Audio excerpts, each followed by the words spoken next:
Maligayang pagbabalik sa Tagalog Drama Recaps. Ngayon ay ipapakita ko sa inyo ang isang comedy at fantasy film na pinamagatang Super Family na ipinalabas noong 2016. Ito ay isang madilim na gabi sa baybayin ng Russia at tinutulungan ni Oleg ang isang grupo ng mga smuggler na magpuslit ng 1 toneladang caviar sa isang maliit na bangka. Ang mandaragat na inupahan niya ay nagprotesta laban sa ideya na nagpapaalala sa kanya na ang kanyang bangka ay maaari lamang magbuhat ng 600 kilo at hindi nagbabago ang kanyang isip kahit na inalok siya ni Oleg ng mas maraming pera.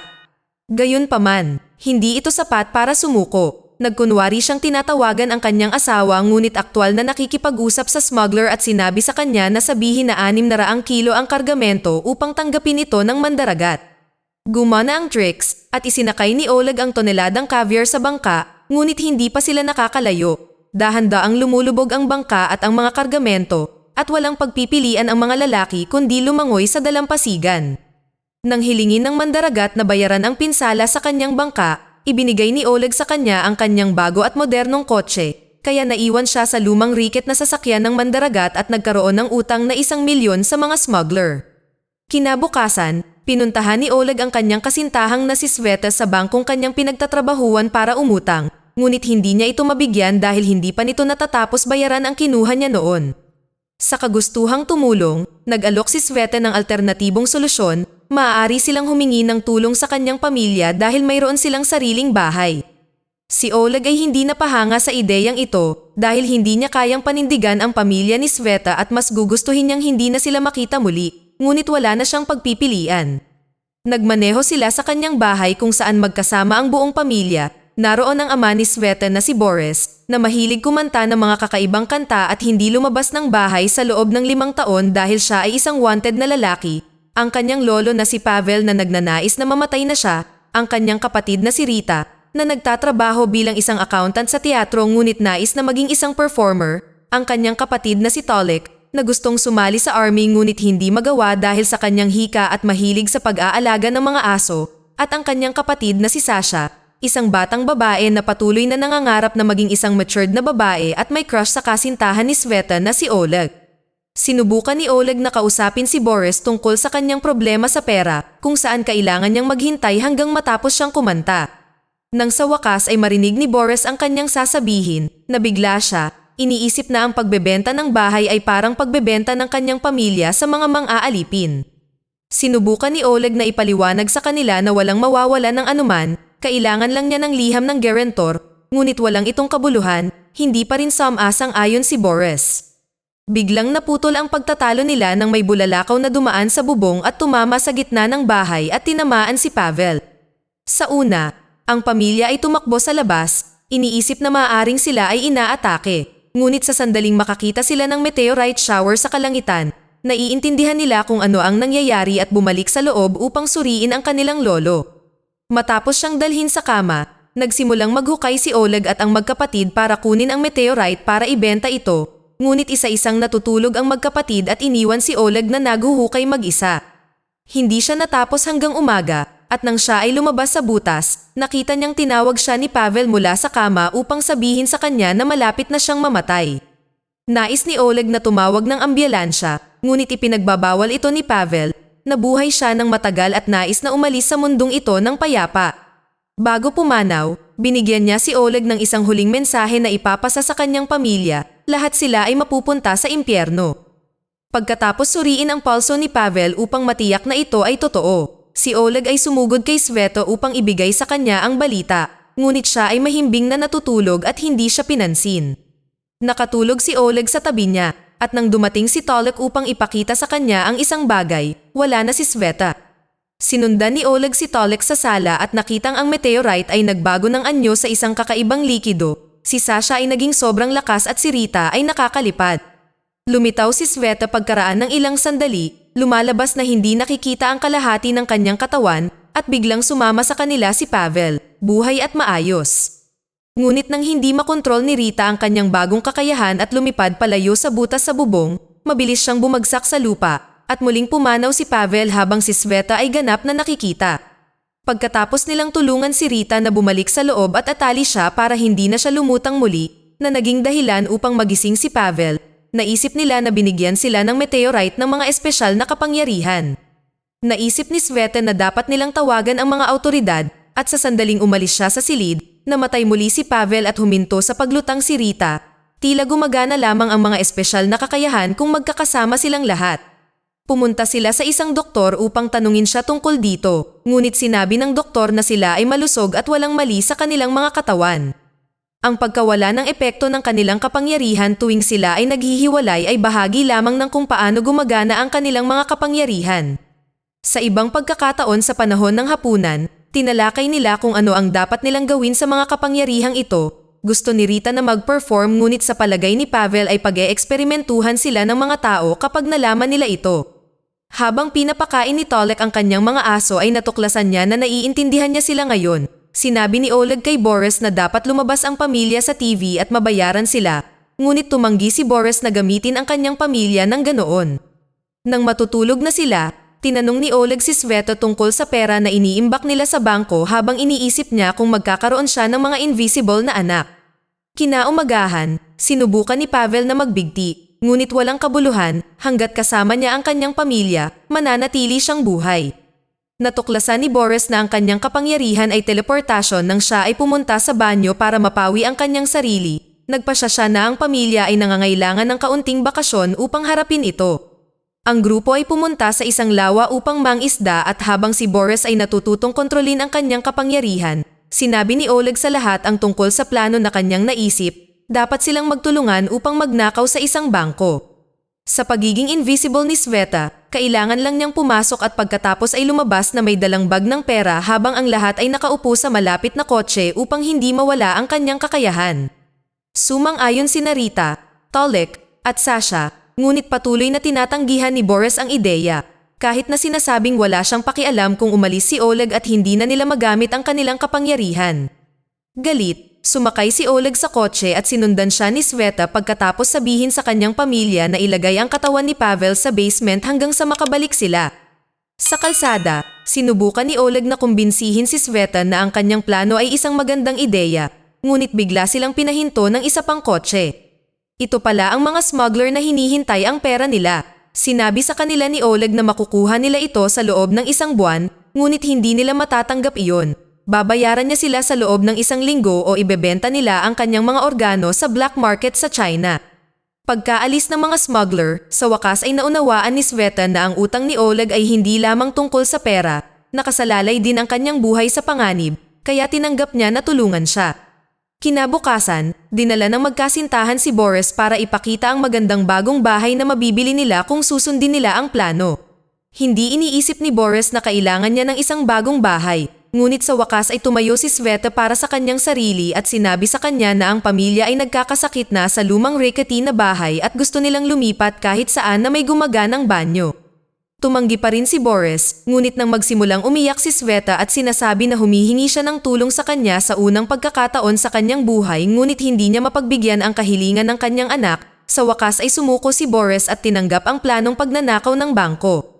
Matapos talakayin ang mga detalye kung paano nila ito gagawin, ipinagdiriwang ng pamilya ang bagong buhay sa kanilang hinaharap at patuloy na ginagambala ni Sasha sina Oleg at Sveta tuwing sinusubukan nilang magkaroon ng pribadong oras na magkasama. Kinaumagahan, naglagay pa siya ng makeup para mapabilib si Oleg. Nagulat si Oleg nang biglang. Ang lahat ng miyembro ng pamilya ay nagsimulang magbigay ng mga kondisyon kung gusto niyang magtulungan sila. Gusto ni Pavel na ma-cremate pagkatapos ng pagnanakaw. Gusto ni Rita na lumipad sa harap ng madla at gusto ni Sasha na makipag-date sa kanya. Sa palagay ni Oleg ay humihingi sila ng labis at tumanggi na makipagtulungan, ngunit pinagalitan siya ni Boris at sinabi sa kanya na kung gusto niyang maging bahagi ng pamilya, tutulungan niya sila bilang kapalit o tatapusin na ang deal, kaya walang pagpipilian si Oleg kundi ito pa rin ang kagustuhan ng lahat. Matapos bisitahin ang teatro na pinagtatrabahuan ni Rita at i-schedule ang kanyang palabas, sa wakas ay natuklasan ni Oleg kung ano ang kanyang kapangyarihan habang nasa kama kasama sila ni Sveta. Maaari niyang ibuhos ang tubig mula sa kanyang daliri, na itinuturo ni Sveta na kapakipakinabang para sa pagdidilig ng mga halaman. Kinaumagahan, sumama si Sasha sa magkasintahan para tingnan nila ang bangko na magiging biktima nila. Hindi ito ang pinagtatrabahuhan niya para maiwasan nila ang pagdududa. Habang tinatalakay nila ang mga detalye, Tinanong ni Sasha kung ano ang mangyayari kung si Sveta ay nahuli at ipinadala sa bilangguan. Iniisip kung sino ang mag-aalaga kay Oleg. Natutuwa, si Sveta ay nakikipaglaro at sinabi sa kanya na magagawa niya ito. Pag-uwi nila, nalaman nilang nag-ahit si Tolek dahil sa wakas ay natanggap na siya sa army na nangangahulugan na hindi siya magagamit upang magnakaw sa bangko. Nalulungkot si Boris na mawawala ang kanyang anak, ngunit hindi mapigilan ni Oleg ang pag-iisip tungkol sa plano. Kaya't hinila niya ang ilang mga string sa kanyang mga contact at hinikayat ang army na makipag-usap kay Tolek at sabihin sa kanya na ang lahat ay isang pagkakamali. Halatang galit si Tolek sa mga pangyayaring ito, ngunit hindi itinago ni Boris kung gaano siya nasisiyahan na ang army. Ayon sa kanya, ay nakakita ng liwanag. Inaliw ni Oleg si Tolek, sinabi sa kanya na pagkatapos nilang pagnakawan ang bangko ay maaari siyang makipag-usap sa ilang taong kilala niya at matatanggap na siya, na nakuha ang tiwala ni Tolek habang niyayakap siya nito. Pagkatapos, pumunta sila sa isang punerarya para ayusin ang cremation ni Pavel. Binigyan sila ng empleyado ng isang perasong papel na maaaring idikit ni Pavel sa kanyang dibdib upang kapag nahanap siya ng mga pulis na patay na, alam nila kung saan siya dadalhin.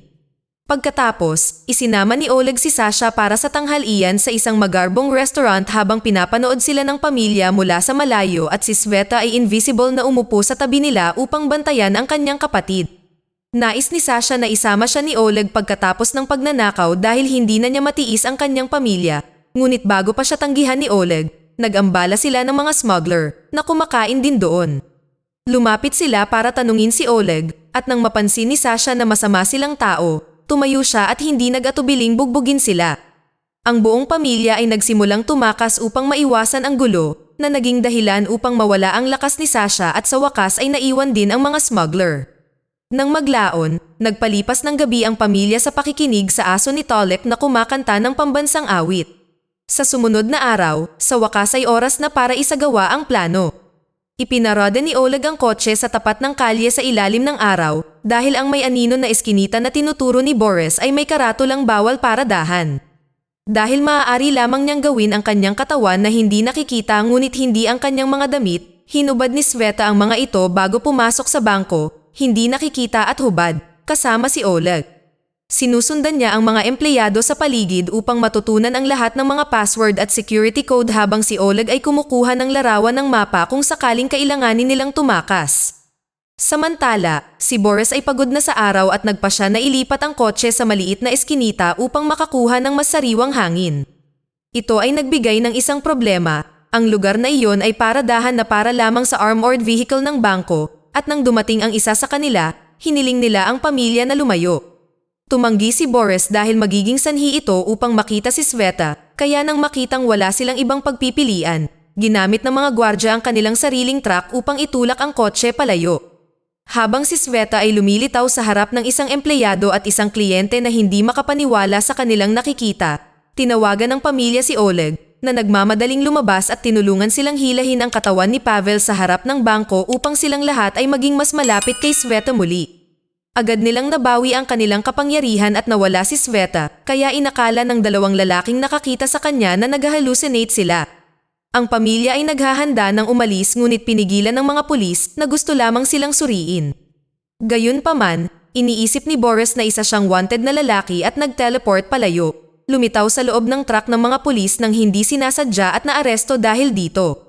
Makalipas ang ilang oras, inilabas siya ni Oleg matapos gamitin ang isa pang kotse bilang kabayaran. Pagdating nila sa bahay, sinabi niya sa pamilya na hindi wanted si Boris at ang lahat ng ito ay imahinasyon niya. Galit na galit, sinisigawan niya ang lahat para sa maling pag-uugali at ipinangako sa kanila na hindi na magkakaroon ng anumang mga argumento o maling paggamit ng kanilang mga kapangyarihan. Pero kinabukasan, kailangan pa rin nilang dalhin si Rita sa teatro dahil bahagi ito ng deal. Nang dumating ipagkakataon niya para mag-perform, nakikita niyang maraming tao, kasama ang mga taong kilala niya at nagkaroon ng stage fright. Si Rita ay lumipad palabas ng teatro, ayaw nang gumanap at nang sinundan siya ni Oleg, nahanap siya ng mga smuggler na dinala siya sa entablado at itinapon siya habang binubugbog siya. Siya ang naging bagong palabas sa araw na ito. Nang sa wakas ay tapos na sila at pinakawalan siya. Galit at nasaktan si Oleg kaya iniinsulto niya ang buong pamilya para sa mga kabiguan na patuloy nilang nararanasan. Tinawag silang mga tamad makasarili na mga tanga na may kakayahang gumamit ng pinakamahusay na teknolohiya sa mundo para lamang kamutin ang kanilang puwitan. Sinubukan ni Oleg na iwanan sila, ayaw na niyang magtrabaho kasama sila, ngunit nakakuha ng ideya si Boris at nagpasya na kidnapin siya. Pagsapit ng gabi, ang pamilya ay bumalik sa bangko, handa na upang isagawa ang pagnanakaw. Habang inaabala ni Pavel ang ilang mga lasing na lalaki na nakatambay sa pamamagitan ng pag-inom ng gasolina at pagbubuga ng apoy sa kanyang bibig, ang iba sa pamilya ay nagtakip ng kanilang mga mukha at naghahanda sa trabaho. Itinulak ni Sasha ang isang truck sa harap ng kalyeng kinaroroonan nila upang itago ang kanilang ginagawa. Pagkatapos ay hinila niya ang isang kadena na inilagay ni Rita sa bintana na nagbukas ng isang butas sa dingding. Nag-teleport si Boris sa loob at itinapon ni Sasha si Sveta sa butas bago siya binuhat ni Rita at pinalipad doon kasama ang iba. Pagkatapos, ginamit ni Sveta ang mga code na natutunan niya upang i-deactivate ang alarma at kinuha ni Sasha ang safe at itinapon ito sa kalye. Habang sinisimulan ng pamilya na ilabas ang pera at itinapon ito sa kotse, agad na dumating ang mga pulis. Pinigilan sila ni Tolek sa pamamagitan ng paggamit sa kanyang mga aso. Nang makuha na nila ang lahat ng pera na maaari nilang kunin, tumakas sila pagkatapos kunin si Pavel na nag-iwan ng apoy sa likod niya habang tumatakbo siya palayo. Tumaas na ang araw nang makalayo na sila sa bangko para huminto at magdiwang. Ginamit ni Pavel ang sandaling iyon para ipaalala sa kanila ang huling bahagi ng deal at hiniling sa kanila na iwanan siya para tuluyan na siyang mamatay. Matapos magpaalam sa kanya ang lahat, nagmaneho ang pamilya, ngunit nagalit sila nang makita nilang bumagsak ang katawan ni Pavel at bumalik upang tulungan siya. Hindi ito tinanggap ni Pavel at sinigawan sila, ipinaalala sa kanila na ito ang gusto niya. Pinutol ni Boris sa pagsasabing dapat silang mamuhay ng magkakasama bilang isang masayang pamilya, ngunit ipinaalala ni Oleg sa kanya na hindi sila maaaring manatili dahil ang plano na kanilang kinuha ay hindi kasing ayos ng orihinal at hahanapin sila ng pulisya sa lalong madaling panahon. At saka, nagplano na sila ni Sveta na pumunta sa Thailand, si Tolek ay aalis na papuntang Moscow, at sina Sasha at Rita ay gustong pumunta sa Brazil.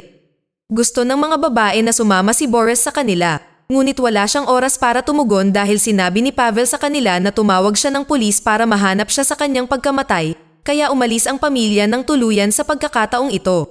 Ang makitang namatay ang kanyang lolo ay talagang ikinagalit ni Sveta, na tumangging kunin ang pera ng simula ni Oleg na hatiin ito makalipas ang ilang oras na nagsasabing dapat nilang ibalik ito. Tumanggi si Oleg, kaya pinalayas siya ni Sveta sa kotse, sinabing ayaw na niya itong makasama. Dahil hindi pa rin nagbabago ang pamilya, umalis si Oleg at inisikaso ang kanyang negosyo. Binayaran niya ang mga smuggler kung ano ang utang niya sa kanila, pagkatapos ay itinago ang natitirang pera sa pamamagitan ng paglalagay nito sa kanyang katawan sa ilalim ng kanyang damit. Pagpunta niya sa airport, handa nang umalis ng bansa, nakita niya sa balita na inaresto ang pamilya dahil sa pagtatangkang makuha ang bangkay ni Pavel mula sa punerarya. Sa una, sinubukan niyang huwag pansinin ito, ngunit sa sandaling sumakay siya sa eroplano, hindi na niya kayang harapin ang pagkakasala at bumalik sa bayan upang tulungan sila. Ang kanyang unang hinto ay ang punerarya, kung saan sinubukan niyang suhulan ang empleyado upang ibalik sa kanya ang bangkay. Dahil napakaraming tao ang desperado na makapiling si Pavel, humingi ang lalaki ng 1 milyon at hindi niya tatanggapin ang anumang discount mula kay Oleg. Dahil wala na siyang ibang pagpipilian, binayaran ni Oleg ang lahat ng perang natitira niya at dinala si Pavel sa korte kung saan nililitis ang pamilya. Sa sandaling makapasok sila sa loob, nabawi ng lahat ang kanilang mga kapangyarihan at naganap ang kaguluhan. Nag-teleport si Boris palabas ng hawla at habang sinimulan ni Pavel na bugbugan ang mga tao, sinira ni Sasha ang hawla para palabasin ang kanyang mga kapatid. Magkasama nilang pinatalsik ang iba't ibang mga opisyal habang ang iba pang mga tao ay tumetakas, at ngayon silang lahat ay muling nagsama-sama. Tinanggap ni Boris na ang ganitong uri ng nakatutuwang plano ay naging opisyal na bahagi ng pamilya si Oleg. Naghihintay sa labas para sa kanila, mayroong isang grupo ng mga armadong pulis na ginulo ni Rita sa pamamagitan ng paglipad sa itaas nila na nagpapanggap na isang relihiyosong aparisyon. Nagbibigay ito sa kanila ng sapat na oras upang magnakaw ng kotse at magmaneho palayo, ngunit hindi nagtagal ay lumabas ang pulisya at sinimulan silang habulin sa lungsod. Nag-teleport si Boris sa loob ng isa sa mga sasakyan ng pulis para iligpit sila, itinulak ni Sasha ang iba sa sobrang lakas, at nang hindi sinasadyang dumaan sila sa isang vegetable stand at nadumihan ang salamin, Nilinis ito ni Oleg gamit ang tubig na ibinuhos niya mula sa kanyang daliri. Muling ginamit ni Sasha ang kanyang lakas para tulungan ang sasakyan na biglang umikot, na naging sanhi ng pagbangga ng lahat ng sasakyan ng pulis sa isa't isa maliban sa isa. Nagawa nilang mawala ito nang tumayo si Rita at itinulak ang kotse habang lumilipad siya, na pinalutang ang sasakyan kasama niya. Makalipas ang ilang sandali, nakipagpulong ang pamilya sa mga smuggler at binayaran sila upang itago ang mga ito sa isa sa kanilang mga lalagyan para makatakas sila sa Thailand nang hindi natutukoy. Dito na nagtatapos ang kwento. Sana ay nagustuhan nyo. Mag-subscribe na kung hindi ka pa nakasubscribe.